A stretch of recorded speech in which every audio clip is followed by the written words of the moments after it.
À Madagascar, on suit une formation générale de médecin généraliste.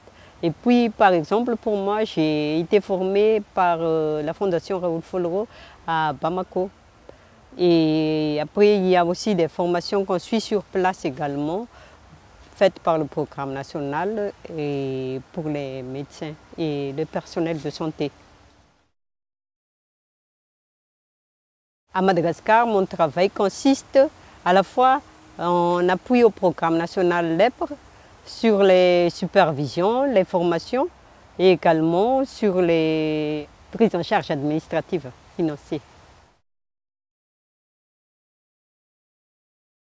Dans ces centres soutenus par Raoul Follereau, ils travaillent en collaboration avec le programme national lèpre.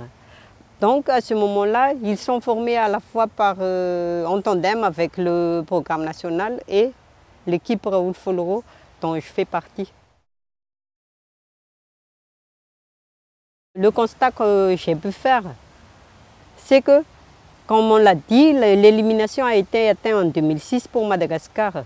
Mais le nombre de nouveaux cas tourne toujours aux environs de 1500-1600 nouveaux cas depuis jusqu'à maintenant. Donc rien qu'en 2010, on était encore à 1520 nouveaux cas. C'est un chiffre important parce que, comme on l'a dit, l'élimination, c'est la prévalence, le nombre de cas traités dans l'année. Par contre, le nombre de nouveaux cas, c'est la détection. Donc, c'est vraiment les nouveaux cas de lèpre dans l'année. Il y a 11% d'enfants parmi ces 1500 nouveaux cas dont j'ai parlé tout à l'heure. Donc l'endémie est encore assez importante, je dirais. Ce chiffre s'explique par le fait que ces nouveaux cas dont j'ai parlé, les 1500, 80% sont des multibacillaires, c'est-à-dire les malades qui ont beaucoup plus de bacilles, qui sont plus contagieux.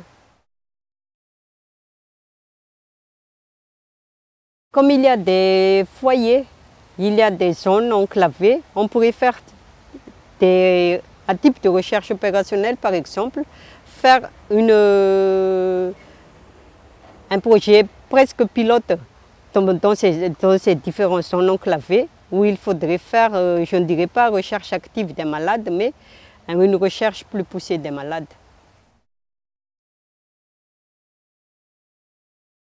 Les moyens, c'est jamais suffisant, mais on fait avec ce qu'on a avec. On fait ce qu'on peut avec ce qu'on a. Donc, parce qu'il y a beaucoup plus il y a encore beaucoup d'actions qu'on pourrait envisager de faire, comme sur les réinsertions également, parce que la lèpre, ça ne consiste pas seulement à traiter la maladie. Après, il y a les malades qui sont guéris et qui sont il y en a qui sont un peu désorientés face aux mutilations qu'ils ont eues. Donc pour les aider un peu à se réinsérer dans la vie, par exemple sur cette action, on peut encore développer un peu plus.